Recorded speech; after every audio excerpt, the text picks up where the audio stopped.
Hello, my name is Eli and you're watching Elisha Tech. Today's going to be a bit of an unscripted video.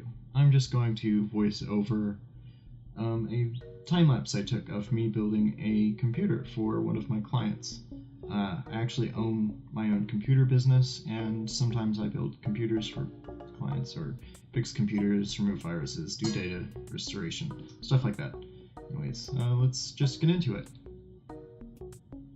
Starting, and alright, so here I am installing the power supply, which is a BFG 450 watt, pretty solid power supply. It's got one PCIe out, hooking it up to this sort of interesting power supply mount system that this case has.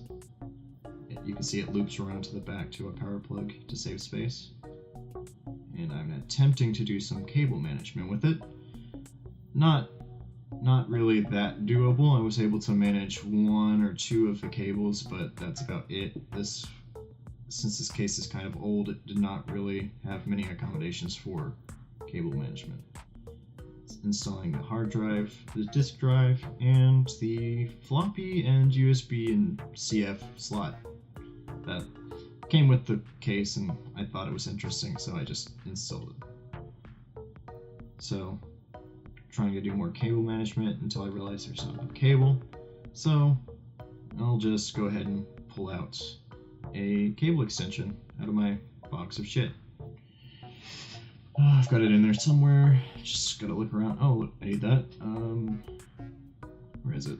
Oh, a video card, that's nice, I'll use that. And get it all hooked up, make sure the cable's clean. There we go, looks pretty good.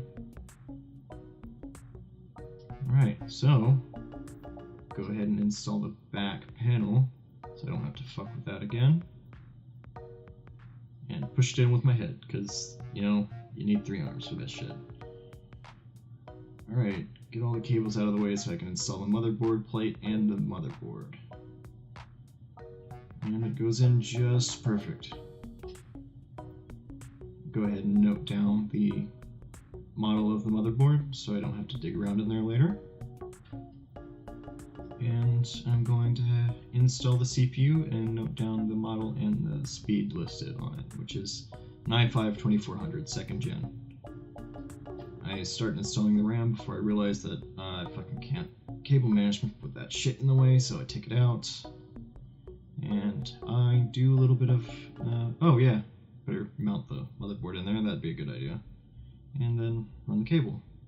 Shove that shit in there, because there's really nothing else you can do here. And then plug in the power for the disk drive. Note the RAM name and the speed, which is 16 gigabytes of Corsair Vengeance memory. Clean out that CPU cooler I pulled out.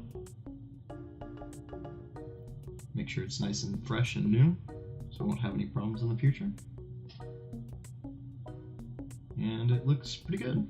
So, put it back in there, and go ahead and put some thermal paste on so I can install the cooler. Good, perfect. Now I can install the RAM and run the cables for the fans and whatnot. So that looks good. So I continue running power for the PCIe. I've shoved the PCIe cable sort of in there, so whenever he wants to put a new video card in, he can.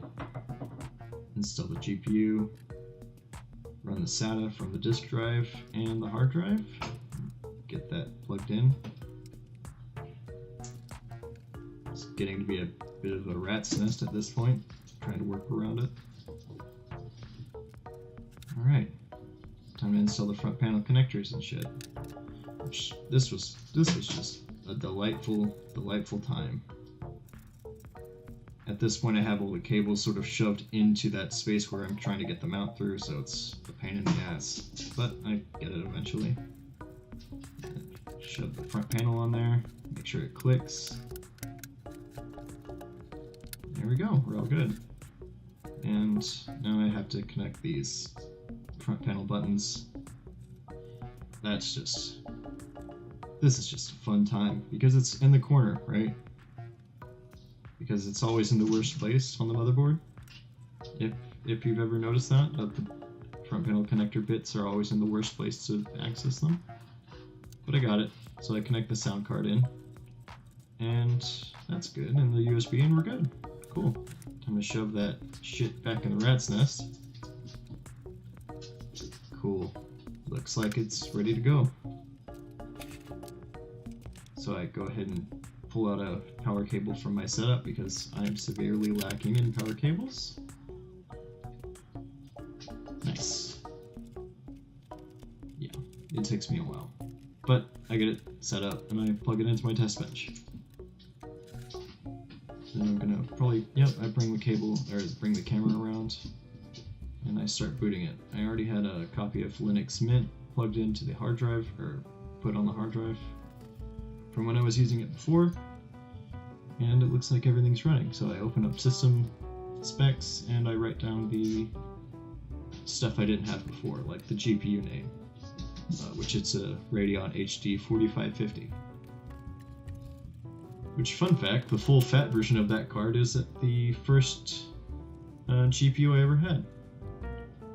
Anyways, this is me trying to get the Windows XP sticker off the case, which I thought was ugly, but turns out that's kind of a pain in the ass. I try a bunch of shit, doesn't really work. Sort of get it halfway off, so I'm like, hey, fuck this, I'm gonna go get some rubbing alcohol. And then I come back eventually with that shit and start rubbing it off. Accidentally powered on, then decide, hey, why don't I stop being a dumbass and unplug it? There we go. A little bit of elbow grease, but got it off there eventually. Put my shit back up. Alright, cool. And make sure to get everything clean. And then that's pretty much it. Power it up.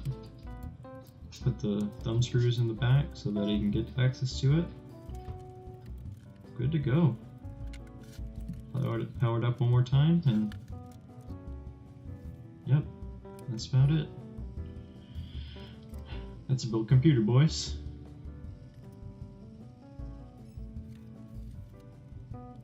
And I run the disk test just to see. Alright, so that was me putting together a computer. It took about an hour, time-lapsed it down 1,000%, so that's about 10 times sped up. Anyways, thanks for watching. I'm not sure if you guys really care about this unscripted sort of video, but I thought it didn't really matter too much. Just sort of something interesting to take a look at. So, if you guys ever want more videos of my sort of business antics, whenever I do computer work, stuff like that, let me know, actually, because I'd really be down to sort of capture that sort of thing that I do, because it's pretty fun for me, and there's a chance that other people are interested too. So hope you guys have a good day.